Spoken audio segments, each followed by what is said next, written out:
हे बघा मी इथं लिंब घेतले. आज आपण लिंबाचं लोणचं बनवू. हे लिंब आहे, टोटल 4 किलो लिंब आहे. 190 लिंब भरले मी, मोजले हे नगाने. 190 लिंब आहे हे टोटल, आणि वजनाने मोजले ते 4 किलो आहे. आता हे मस्तपैकी आपण गोड आंबट तिखट लोणचं बनवू. जसं कैरीचं लोणचं बनवलं जातं तसंच बनवणार आहे. आता काय करायचं, याला असं कट करून घ्यायचं. आणि तुमच्या पद्धतीने कट करा आवडेल तसं. आणि याच्यामध्ये ज्या बिया असताना अशा 4 खापा करायच्या, किंवा 2 केल्या तरी चालतील आपल्या आवडीनुसार.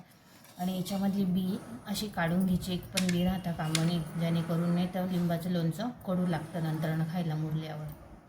अशा बिया काढून घ्यायच्या. ही सगळे लिंबू असेच कट करायचे. पण हे कट करायच्या पहिले लिंबू छान स्वच्छ धुवायचे, कॉटनच्या कपड्याने पुसून घ्यायचे, आणि मगच असं कट करायचे. आणि त्याच्या आतल्या पूर्ण बिया काढून घ्यायच्या, एकही बी कामा राहता कामा नये. हे बघा अशा खापा करायच्या. हे बघा आपलं लिंबू कट करून झालं आहे. आता याच्यामध्ये ना आपण मीठ टाकू, चवीनुसार मीठ टाकायचं. हे बघा हे सेंदा मीठ आहे, हे मीठ टाकायचं. तुम्ही याच्यात काळं मीठ पण टाकू शकता. मीठ कमीच टाकायचं, चवीनुसार. लागलं तर नंतर टाकून घेता येतं. मीठ जास्ती टाकायची घाई नाही करायची. तर याच्यामध्ये 1 चमचा हळद घालून, थोडी अजून घालू.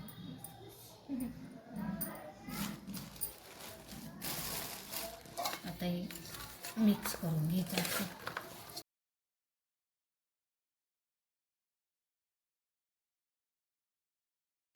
ही झाली दुसरी स्टेप. आपण लिंबू धुवून खापा करून त्याच्या बिया काढून घेतल्या. आता मीठ आणि हळद लावून हे 2 दिवस मुरत ठेवायचं बरोबर. आणि 2 दिवसाच्या नंतरच आपण लोणचं घालणार आहोत. हे बघा आपलं लिंबाचं साहित्य मी तुम्हाला दाखवते. आपण तिखट घालतोय लोणचं.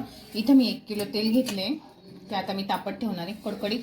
इथं 100 ग्रॅम गूळ घेतला आहे. इथं मोहरी घेतली आहे, 7 चमचे मोहरी घेतली पोह्यांची. इथं 2 चमचे जिरं घेतले, दालचिनीचा 1 इंचीचा तुकडा घेतला आहे, 5 वेलदोडे घेतले, आणि 10-12 लवंगा घेतल्या. आपल्याला काळं मीठ लागल, आणि मेथी दाणा घेतला आहे. हे बघा 3 चमचे मेथी दाणे पोह्यांचे. आपल्या तिखटानुसार मिरची घेतली, घरातलीच मिरची घेतली, फक्त जिरं आणि मिरची दळलेली, बाकी काही नाही त्याच्यामध्ये. आणि इथं मोहरीची डाळ घेतली. आता काय करायचं आहे, हे बघा इथं जिरं, मोहरी, लवंगा आणि दालचिनी, मोहरीची डाळ, हे सगळे आपल्याला ह्या वस्तू गरम करून घ्यायच्या आणि मिक्सरला थोड्या प्रमाणामध्ये बारीक करून घ्यायच्या. इकडं याच्यामध्ये आपण मोहरी भाजून घेऊ, चांगली तडतडून देईपर्यंत भाजायची.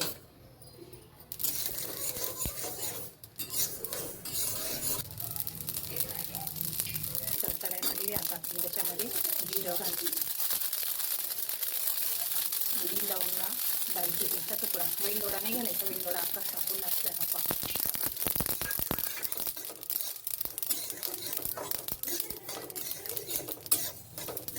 त्याच्यामध्ये मीठ मस्त छान सगळं भाजून घ्यायचं.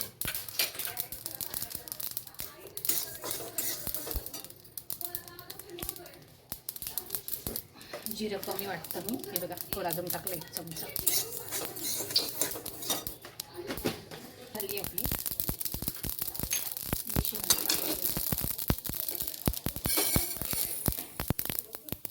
थंड झालं दळून. तर याच्यामध्येच आपल्याला मोहरी टाकायची, गरम करून घ्यायची फक्त.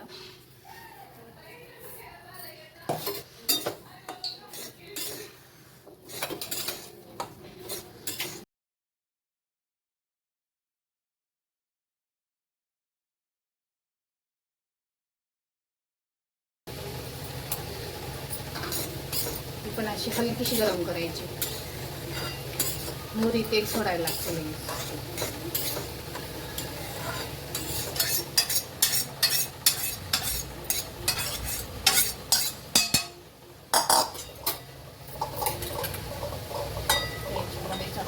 हा वेलदोडा पण टाकून द्या.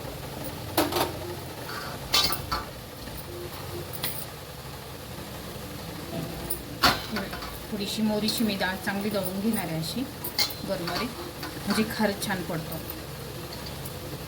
याच्यामधूनच घ्यायची आणि भासेवर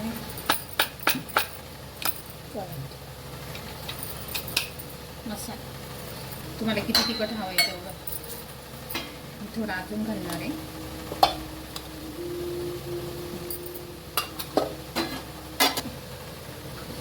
हे पण असं मिक्स करून घ्यायचं चांगलं.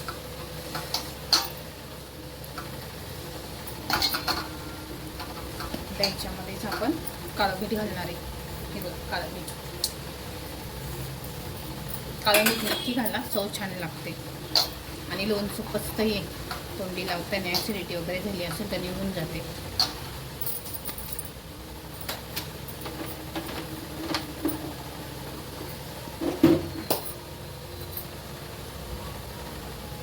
तुम्हाला हिंग दाखवायचं राहिला, आपण इथे हिंग टाकणार. मी इथे लसूण घालणार आहे, 2 गड्ड्या लसणाच्या आहे, थोडं लसूण घालणार आहे. तेल कडकडीत तापलेलं आहे. तर त्याच्यामध्ये आपण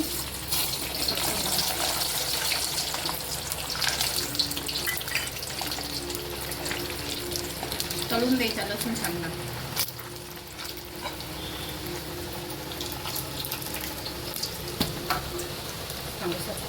त्याचे तेल याच्यावरती टाकायचं.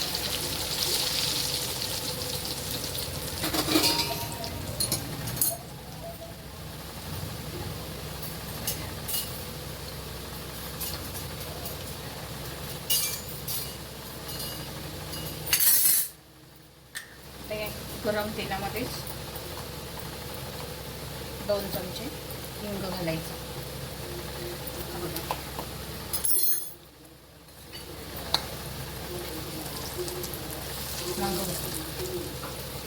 मीठ घालायची, घाई नाही करायची, मीठ नंतरच घालायचं.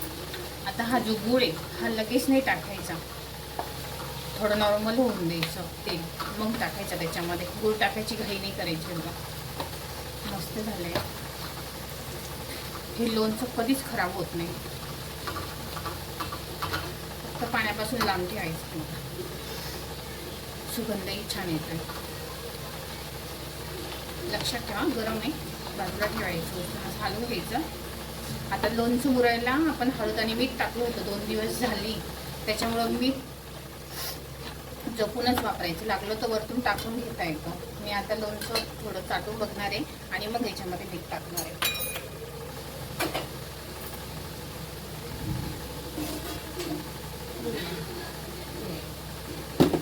आपण हे बाजूला ठेवू, मी तुम्हाला लोणचं दाखवते मुरायला ठेवलेलं. हे बघा असं झालं. आज बरोबर दुसरा दिवस आहे.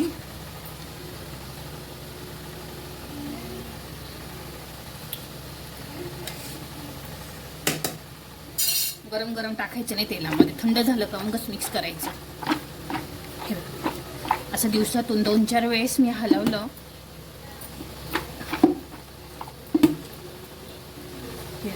मस्त छान मुरली.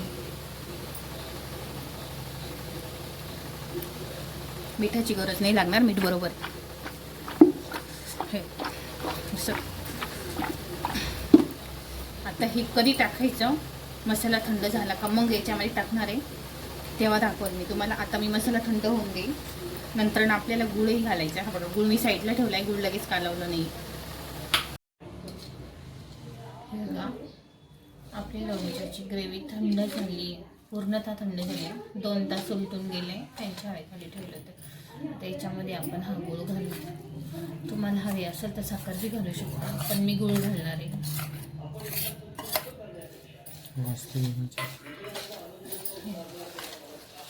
गूळ नंतर वितळून जाईल त्याच्यामध्ये. आता याच्यामध्ये बघू इकडं, हे बघा हे लिंबू झालेले आपले 2 दिवस मुरायला ठेवले होते. आता याच्यामध्ये मीठ आणि हळद टाकलेली आहे. मी हळद याच्यामध्ये टाकलेली नाही, कारण की याच्यामध्ये हळद आहे. हळद याच्यामुळे टाकली कधी खराब न हो म्हणून मी मीठ आणि हळद लावून ठेवली होती. आता हे उचलायचं आणि असं अन्नात ह्याच्यामध्ये टाकायचं, सगळं टाकायचं.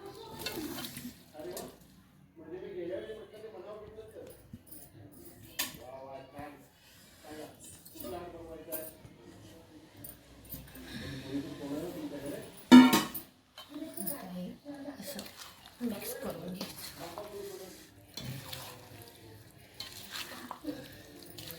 आता याला तेल कमी पडणार आहे, वरतून मला तेल टाकावं लागेल. तुम्ही पण टाका. तेल टाकताना तेल कडकडीत गरम करून घ्यायचं आणि थंड झालं का मगच लोणच्यामध्ये तेल टाकायचं. गरम तेल ओतायचं नाही.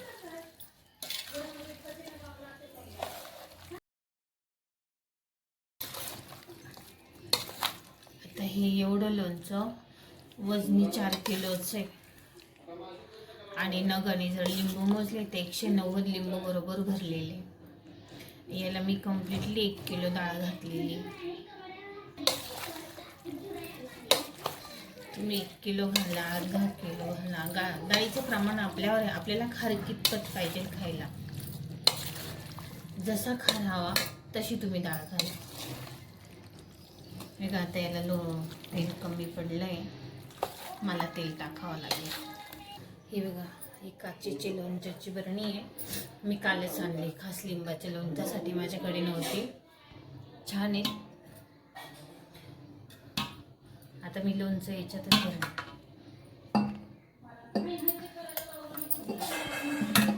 घ्यायचं